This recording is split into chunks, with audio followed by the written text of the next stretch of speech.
The cultural and social factors. Acquired prior knowledge. For the connection, we have linking to practical applications, integration of concepts, interdisciplinary connections, the Tagalog po, apat na mahahalagang ganap pampagkatuto.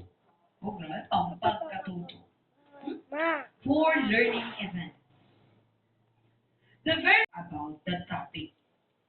For example, science experiments, role play, or debate.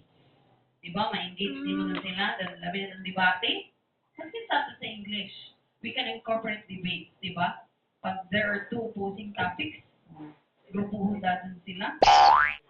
Shallow na natapos na debate. Connected ba sila ang mga topics? Then we have the explore. After they're engaged, okay, sige. So those were some of the topics. We will have a 5-minute break, health break, and then we will be back.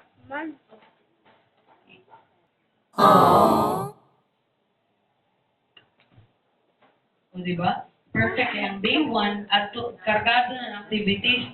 Day 2, chill-chill lang ka. Tapos pagkatlamin na ito yung... Pag day 3, uli na na, home sweet home. So perfect ra no, nasa day 1, ang tanan. Para ko ang day 2.